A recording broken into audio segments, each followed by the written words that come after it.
Hola, ¿cómo estás? Mi nombre es Marco Tulio, soy profesor y esto es Leer para Crear. Hoy, 16 de septiembre, conmemoramos el inicio de la Guerra de Independencia en México. Y nos comemos unos ricos platillos mexicanos y nos ponemos nuestros sombreros y nos pintamos unos bigotazos, pero ¿qué tanto sabes del llamado padre de la patria, de Don Miguel Hidalgo? Bueno, pues yo quiero comentarte que Miguel Hidalgo es una de las figuras más estudiadas por los investigadores y los expertos de historia, pero la realidad es que sabemos poco de él. Así es que hoy te presento 8 datos que tal vez no sabías sobre Don Miguel Hidalgo. Número 1. Su nombre completo, voy a tener que leerlo, era Miguel Gregorio Ignacio Hidalgo y Costilla Gallaga Mondarte Villaseñor. Número 2. Él estudió para ser sacerdote en el Colegio de San Nicolás en la ciudad de Valladolid, lo que hoy es Morelia, Michoacán. Este era uno de los colegios más prestigiados de toda la Nueva España y gracias a que su familia pues eran personas con un nivel de vida bueno, no eran súper millonarios, pero eran gente adinerada, pudo pagarles su padre esta educación. Se dice que Miguel Hidalgo era una persona sumamente capaz, muy ágil, muy inteligente, muy intuitivo, era un tipo brillante en la escuela, tan es así que sus compañeros le apodaban el zorro. Número 3. Miguel Hidalgo tenía una vida muy disipada, tanto como estudiante como ya siendo sacerdote. Le gustaba la fiesta, le gustaba el teatro, le gustaba la música, le gustaban los amigos, le gustaban las mujeres. Y bueno, siendo sacerdote se sabe que cuando menos tuvo 5 hijos con 3 diferentes mujeres.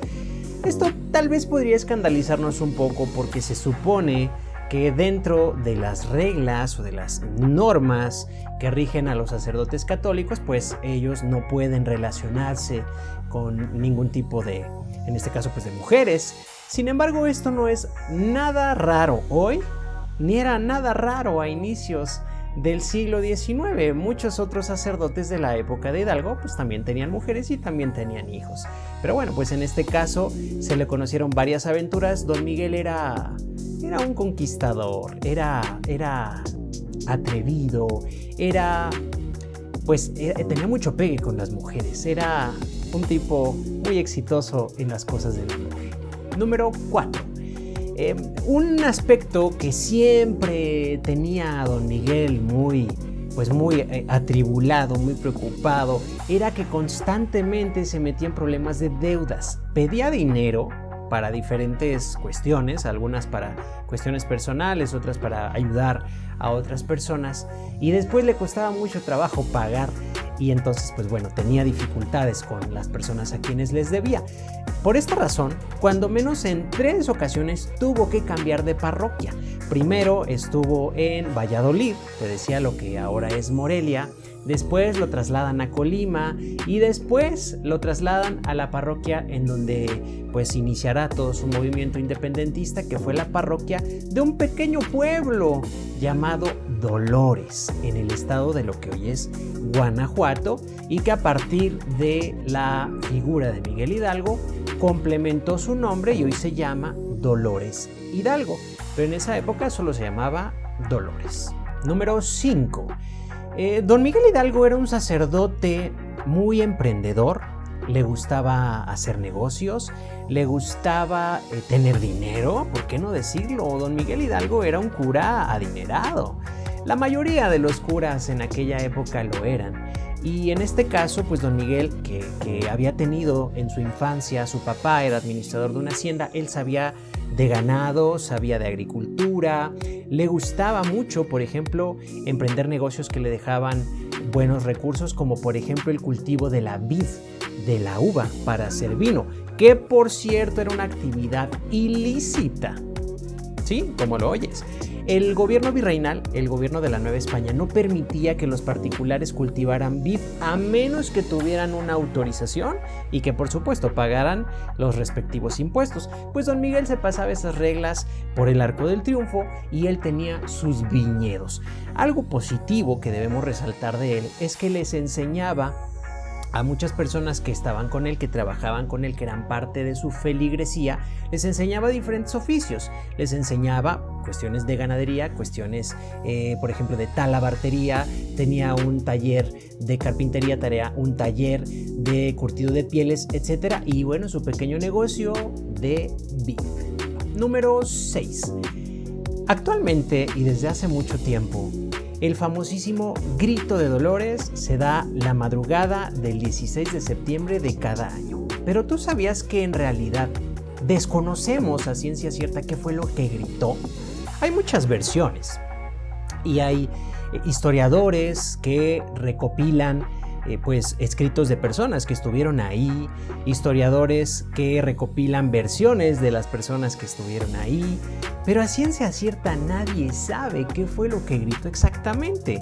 Se dice que gritó viva Fernando VII, o sea, el rey de España. Se dice que gritó muere el mal gobierno, pero no se sabe si se refería al mal gobierno de los novohispanos o al mal gobierno de los franceses que recientemente habían invadido España. ¿A quién se refería? No se sabe siquiera si gritó eso. Entonces, pues toda esta parafernalia, todo este rito, vamos a decirle nacionalista, realmente, ¿sabes quién lo impulsó? Lo impulsó Porfirio Díaz. Y lo impulsó Porfirio Díaz porque el 15 de septiembre era cumpleaños de don Porfirio.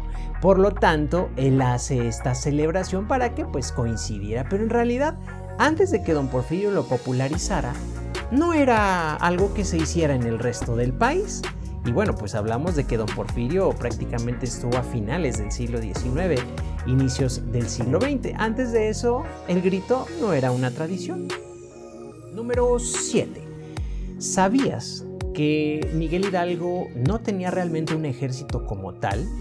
Digo, me refiero a un ejército de soldados disciplinados, soldados entrenados. No, las fuerzas que acompañaban y de las cuales pues comandaba o dirigía Miguel Hidalgo eran campesinos, peones, personas pues de muy baja, digamos, clase social, de muy necesitada condición, que no tenían ningún tipo de disciplina militar y que en realidad lo que producían o lo que causaban era graves actos de rapiña, de saqueo.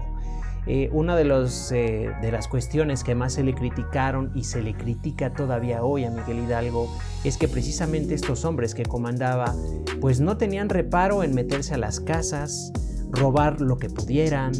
Y bueno, se puede entender por la parte de la injusticia, etcétera, etcétera. Pero una de las cosas más graves que sí se le reclamó en el juicio que se le hizo y por el cual fue fusilado cuando fue capturado en 1811, es que hubo una situación que sí es bastante grave, porque una cosa es, bueno, los bienes materiales que las personas robaban, pero otra es que se mató a cientos de españoles inocentes. O sea, no eran gente que tuviera que ver en los conflictos, no era gente que hubiera salido a combatirlos, eran simples ciudadanos o personas que por el solo hecho de ser españoles se les persiguió y Miguel Hidalgo toleró, probablemente no lo hizo en persona, pero toleró y supo de que se les buscaba, se les detenía y se les asesinaba sin ninguna razón o con la única razón de que fueran españoles. Incluso se dice que las personas al matar a un español lo desnudaban para ver si no tenía cola, porque como se decía que eran demonios, pues se les buscaba la cola respectiva. Y finalmente, número 8, algo que yo tampoco sabía hasta hace poco. Hay una versión bastante documentada que indica que Ignacio Allende intentó envenenarlo.